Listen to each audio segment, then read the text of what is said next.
Gusto nyo ba ng ulam na swak sa ating budget? Kaya ito ang aking lulutuin, ang repolyo na may itlog. Iluto muna natin ang itlog, lagyan ito ng asin at paminta. Pagkatapos ihiwalay muna ito, maggisa ng bawang at sibuyas.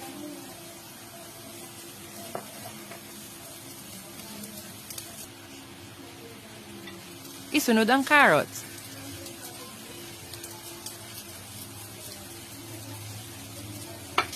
Saka ang repolyo. Haluin hanggang sa maluto. Saka ihalo ang itlog. Lagyan na ng mga pampalasa